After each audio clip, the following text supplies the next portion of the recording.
Good morning and welcome to Costa Rica Real Estate and Investments. Today, we're going to be discussing relocating to Costa Rica with Lisa Sederberg of Relocate to Costa Rica.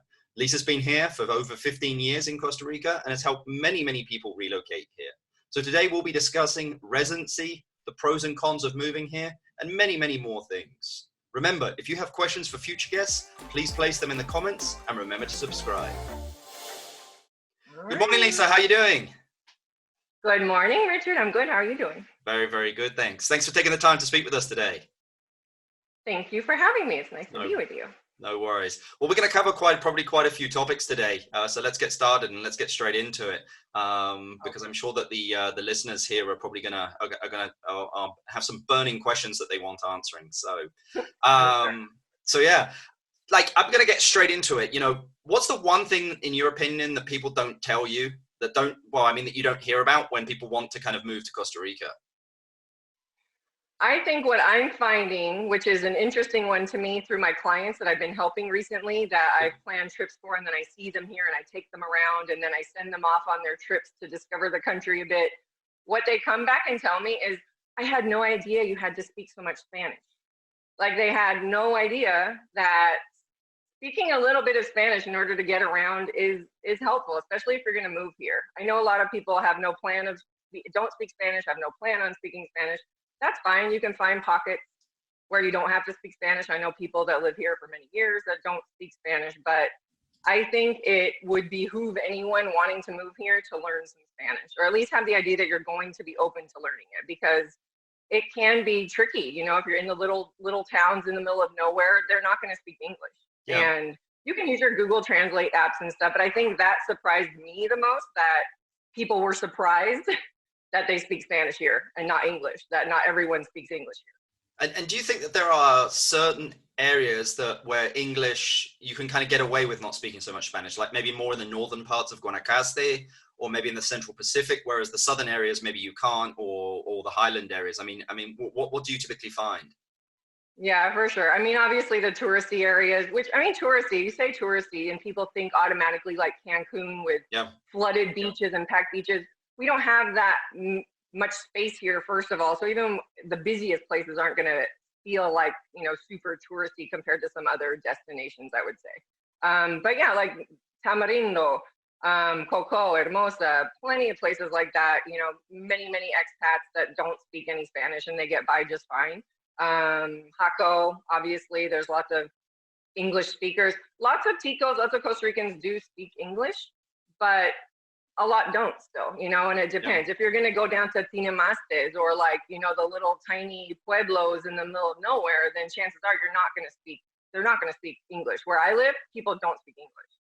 So I speak Spanish, but you can definitely find pockets. Escazú in the Central Valley, Santa Ana. I have a lot of friends that live in Escazú that are retirees that don't speak a word of Spanish.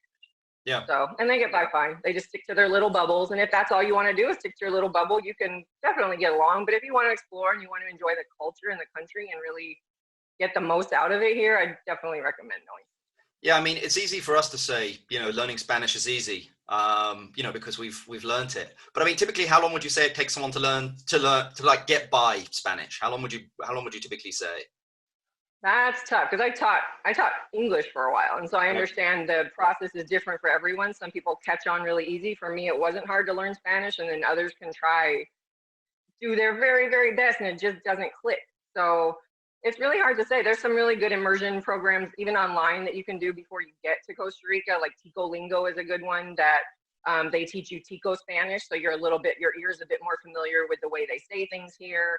The tonality of your voice and stuff like that. But I would say, no less than a year probably. And that's if you're being diligent about learning it, You also learn it by being here and having to speak it and hear it. Yeah. The big advantage that you have with Tico Spanish is, it's probably the easiest Spanish to learn with regards to like its accent. Colombia is pretty difficult, and Spain is, out of this world, but yeah. Now, I take it you're seeing a huge uptick, post-pandemic of people looking to relocate to Costa Rica. A lot. In your opinion, why the uptick? And typically, where are those people, coming from? Is it from North America? Is it from Europe? I mean, where are you seeing the majority of the demand coming from? Me personally, mostly North America, but I'm also on a lot of the Facebook groups with, a lot of expats in general, the expat groups that have Europeans, Canadians. I would say, yeah, Americans and Canadians probably more so.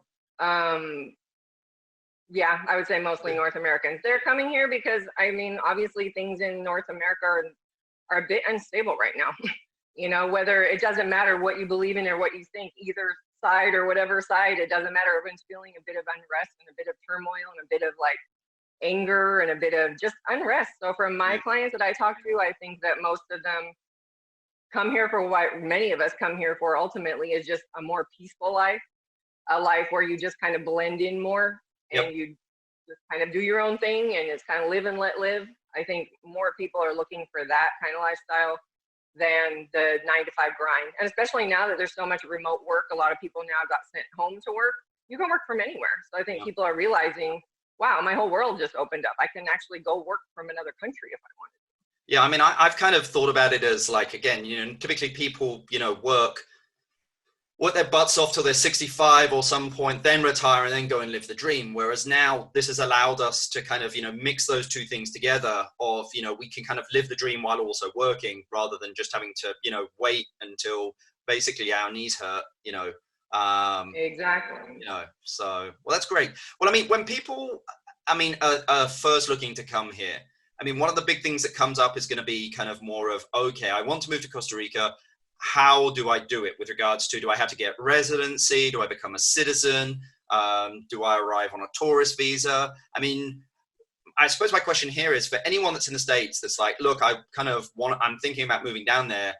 Do I need residency?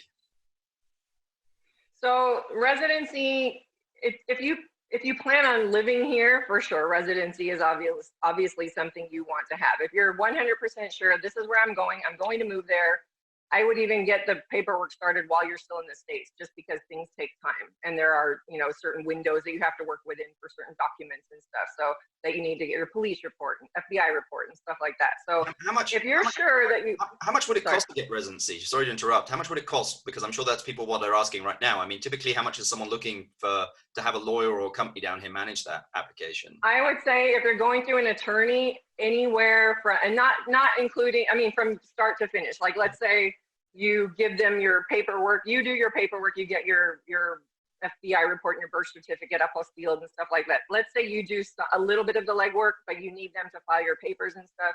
I would say for an individual, anywhere from $1,500, $1,700 to $2,500, just depending on how many of those parts you need them to help you with. If you need to, like I needed to get my fingerprints done here, they did them here. So obviously that was more expensive to get it done here than if I'd done it in the States. So it just really depends how much of that process you need them to help you with. But I would say no less than probably about $1,500 at a minimum. That's great. Sorry to interrupt there. I just knew that I'm sure that people had the question of, okay, residency, I want to get it. How much does it cost? But also how long does it take? Yeah, well, that's another thing right now. That depends. So the residency, there's different categories. Some are from what I understand from my attorney and stuff, the inversionista, which we'll get into later, but that category is taking a bit longer from what I understand than pensionado or rentista right now, just because of the paperwork that has to get submitted and you can't do it online and blah, blah, blah. So I would say it just depends. I mean, a year is typical from the time it's filed until the time you get it. Some people get theirs in 8 months. Some people get it in 9 months. Yeah. Some people get it in 2 years. If there's any complication, if you have any kind of record, if you have any kind of thing in your background check that comes up, that's obviously going to stall the process a little bit. If you have nothing going on, if everything's clean and everything's super simple and straightforward, I would say a year or less typically. Yeah, but I mean, I think if I'm correct, it's been a while since I applied for residency. Forgive me, it's been like 16 years, which was completely different ball game back then. But like once I've put my application in for residency, I can basically stay in Costa Rica. I don't need to kind of leave every 90 days, right? On a tourist visa. You can stay technically once you have, it's called your expediente, your file number basically that shows that you're in the system and you filed for residency already. You don't technically have to leave every 90 days after that, but if you're driving on a foreign driver's license, if you're here, I'm from California, I'm driving on my California license. I don't have a Tico license yet because you can't get a Tico license, Costa Rican driver's license, until you have your residency now. Yep. So the only way you can keep your foreign license valid to drive on is if you still leave the country every 90 days. So it's kind of dumb, but it is what it is. Like if you don't plan on driving, if you plan on taking public transportation or taxis or Ubers or buses, then you don't have to leave until your residency is approved. But if you're driving on a foreign license, you do need to still leave every 90 days. Sorry, I took us off on a bit of a tangent. We were talking about, the original question is, do I need residency to move to Costa Rica? Sorry, I just knew that. Okay, so anyone listening in is going to have a bunch of questions when it comes to residency. Yeah, I'm sure. Well, residency, you don't have to have it to live here technically if you want to live here on a perpetual tourist visa, which many people do. I did that for the first 7, almost 8 years that I was here. I did visa runs every 90 days. It's up to the discretion of the customs agent when you get here if they'll let you in for 90 days. They can give you however many days they want, up to 90 days. So if you don't get residency, you have to leave every 90 days. And it can be a bit nerve-wracking, especially if you have animals or if you have a house or whatever. It's, I never had any problems coming in or out, but at any given point you possibly could. So that's the thing, that if you don't have residency, you do have to deal with visa runs, which are not a huge deal, but they can add up, and they are just kind of a pain. Like 3 months comes around really, really, really fast. So you can live here on a perpetual tourist visa. Many, many people do it. It's not that easy anymore right now though, because of the pandemic and the Panamanian border and the Nicaraguan border being closed to tourists. You can't just hop over for the day and come back again. So that's a little bit problematic as far as visa runs go. It's not so simple anymore. But you can technically live here without having residence. Well, I mean, you're not going to have any benefit. Yeah, I mean, I suppose if you're kind of wanting to split your time between 2 countries, it might not make sense to get residency. But I mean, again, as you said there, the advantage of it is then you just don't have to worry. You don't have to leave and kind of come back in and stuff. I mean, if the intention is I'm going to be spending 9 months a year up in North America or Europe and 3 months down here, then it probably doesn't make sense to get residency. No, exactly. Or if you're just coming here to work for a year, you just want to try being a digital nomad for a year and live around the beach and stuff, don't bother getting residency because you don't even know if you're going to stay here. Because once you do get your residency, you have to start paying into the medical system. So that's another thing that, there are expenses. I mean, not a lot of expenses, but you do have to pay into the Caja system once you get your residency. That's I don't think that's that much though, right? It depends. Like for rentista, it's like 8-point-something%. So like $225, $230 a month. Okay. For an individual. And then for a pensionado, I would say, from what I understand, it's about $55-$60 a month. And then for an inversionista, I believe it caps out at 10.68% of what you claim to be making. Okay. So whatever that is. So talking those residency types, you mentioned there inversionista, which is someone that's making an investment in Costa Rica. You mentioned a pensionado, which is someone that's basically coming here to retire. And you mentioned a rentista. What is the rentista? Rentista is how I filed for my residency when I got it. You have to prove that you make $2,500 per month. Okay. It has to be certified, and you have to have $60,000 that you can basically put in a bank account and show that you're going to draw $2,500 a month every month for the next 2 years. Yep. Totaling up to $60,000 that you put in the bank. Then at the end of those 2 years, you have to reprove again that you're still making $2,500 a month. Once you file for permanent residency, you have to have temporary residency for 3 years before you can file for permanent residency. And once you file for permanent residency, if you filed under rentista, then that's when you stop proving your income and stuff. Yeah. But up until then, you have to prove $2,500 a month income. Yeah, I heard that for that one, it's like you have to put $60K into a CD, but the bank will do everything for you. You can just open up a rentista account. You put in your $60,000 to a CD, and then they basically give you a certificate saying that you've got this, this $60,000 CD, and it releases $2,500 every single month.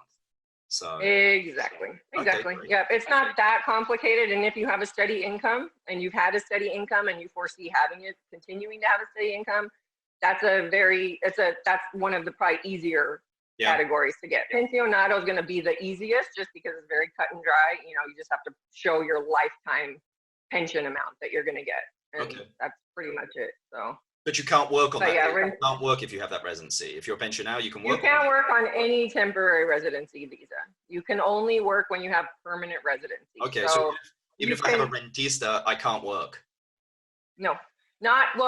You can start your own business. Yep. And as long as you cannot take a job from a TICO. So in other words, as a temporary resident, I can't just go apply at Amazon. I can't just go apply at any old job in Costa Rica. You can't go work at, Rosti Pollos or whatever it is. I can't just go take any job here.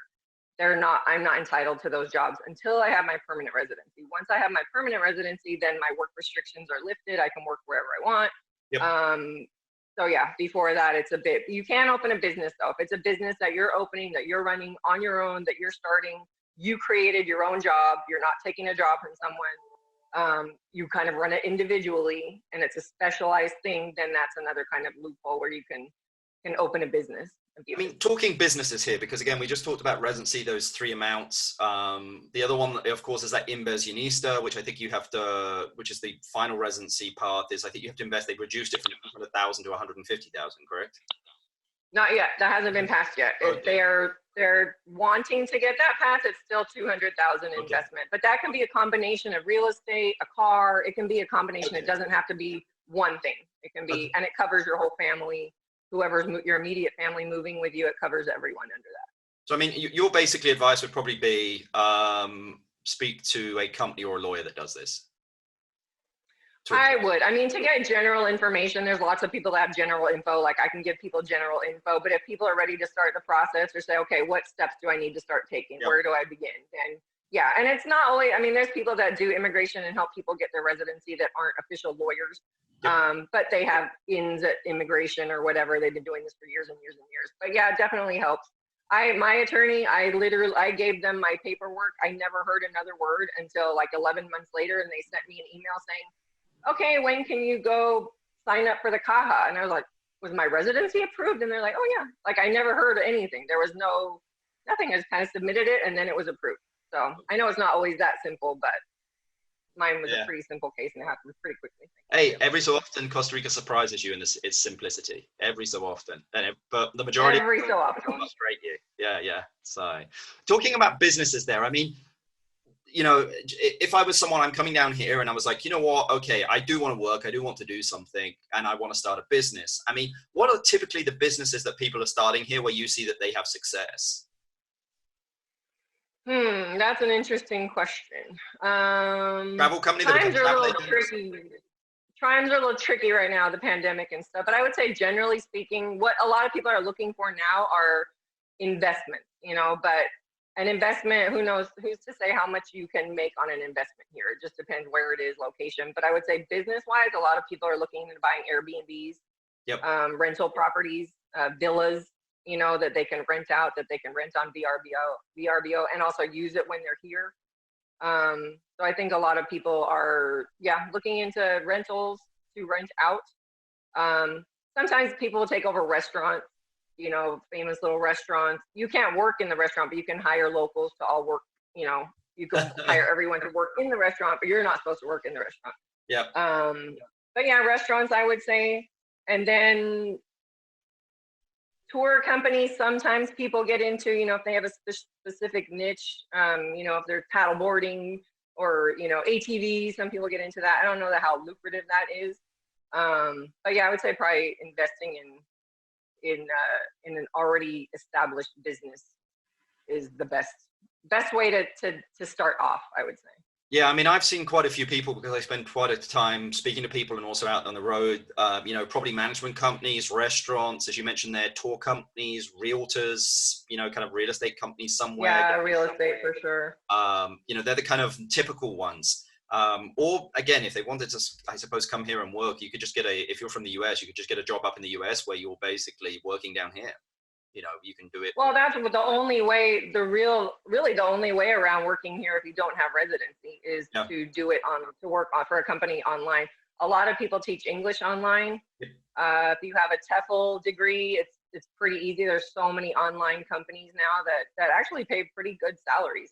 Some of the hours are not great, but I have friends here that are teachers and they're at the beach half the day and they're teaching English half the day. So teaching English is a big online job, but there's a lot more online work now, I think, just since everything's gone online. Yeah. A lot more opportunities to choose from. But definitely, I would definitely recommend having work and a job lined up before just landing here. Yeah. And then trying to find work. What do you think are some of the biggest decisions that people have to consider when relocating Costa Rica? Because I'm sure that there are some, but I mean, typically when you're speaking with your clients, what are some of the biggest decisions that you make them, kind of confront? I want them to make sure that they're okay being away from friends and family, especially people have grandkids and stuff. Like a lot of times people end up moving back because of like they come here for a year or two and they're like, oh, I miss my family too much. I miss my grandkids. I'm missing them grow up. So, that's something to consider. Like, are you with your family all the time? Is that really, or do you plan on just going back and forth all the time? If that's the case, that's fine. But it can get to you if you're here alone, or if you're just you and your husband or wife or whatever, and family is very important. That's something to really consider, I would say. Also, if you have kids, I think, education, what kind of, make sure that the education here is on par with what you have in mind. Education is great here. There's some amazing schools, private and public. Do you want your kids to go to private school, public school? A lot of that will depend on where you live, which is another thing. Where will you end up? Have you thought about what kind of environment you want to be in here? Things like that. Yeah, I would say. I mean, I think that's great. Also. Yeah, I mean, are you healthy? Yeah, I think that's great. That's great advice, because you have to understand this is a different world down here.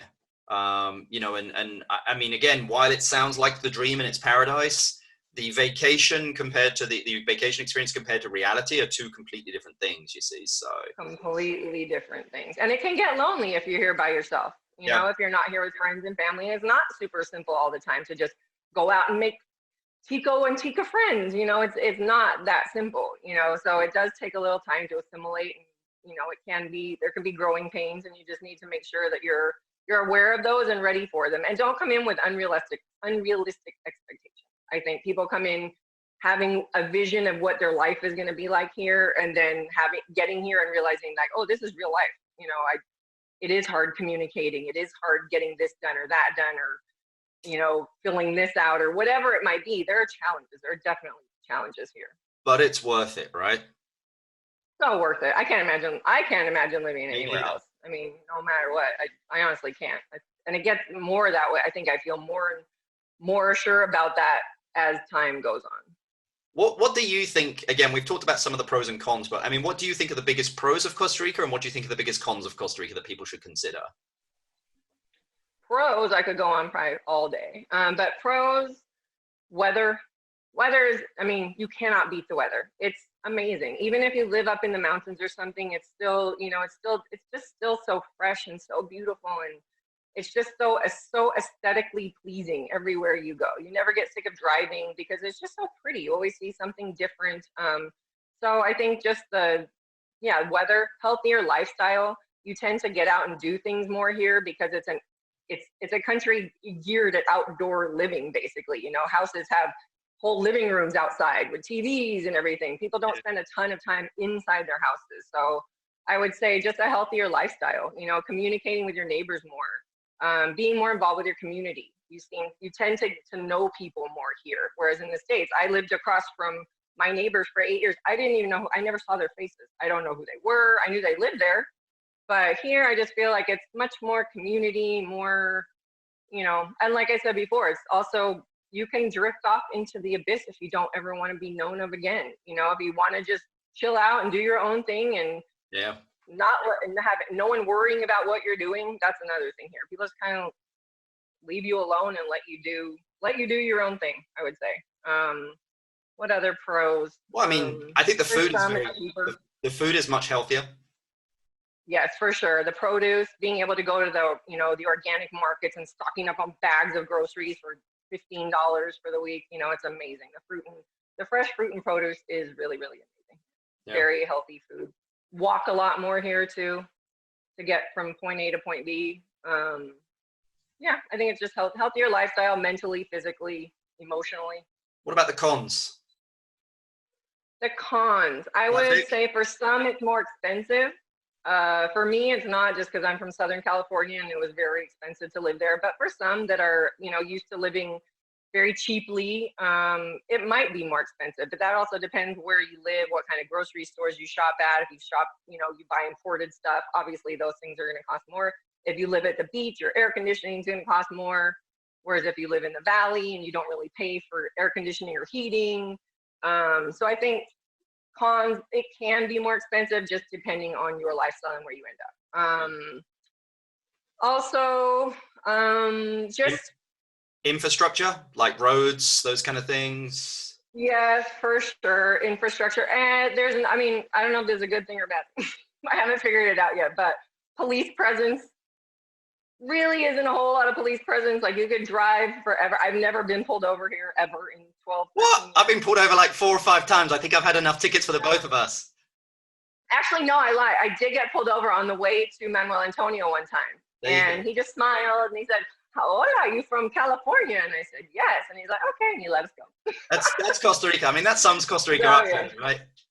Yeah, true. Yeah, exactly. Pick and choose. You kind of pick and choose. The bureaucracy with stuff, like the thing, as far as getting things done, that could really drive you insane sometimes. Like the point, okay, now you take this paper and you go to this window, and then from that window you go to that window, and then you go back to that window and go back to that window, but then you forgot a paper, so then you got to go back 2 weeks later to get another paper. Like, there are a lot of things that take a lot of steps to get accomplished, and you have to have a lot of patience sometimes to just. But the pros take it step by step. The pros way outweigh the cons. Oh, for sure, way outweigh. And then when you get in those moments where you're huffing and puffing at how impatient you are at the bank or whatever, and you're like, nah, that's when you have to go, you know what, reality check. I'm in Costa Rica. Like, True. This is. No one else around me is complaining. No one else is huffing and puffing. Just me, the American, that's annoyed by everything. So you just have to remember that this isn't your normal life that you're used to. You definitely have to assimilate and have a lot of patience. I'd say have a lot of patience. Awesome. This has been, this has been great. I'm sure the listeners are they're going to get a bunch of information and probably have 1,000 more questions. Now, the question I always like to ask people is, if you were to inherit $500,000, Lisa, but the request in that inheritance was you needed to invest it into something in Costa Rica, and it's an investment, what would it be and why? That's a good question. I don't know that I would probably invest in a whole lot more here than real estate personally. Like, if I were to invest in something, it would probably be some type of real estate. What that would be, I'm not completely sure. Maybe a vacation villa or something, or a multi-room, condo or something that. And also, but again, no matter what I would invest in, I would take my time. Like, there's no way I would rush into anything. I would make sure that I took plenty of time to research every option, to research the pluses, the minuses, how much, money could it make. I don't think any investments here make a ton of money as far as real estate. Maybe some do, but I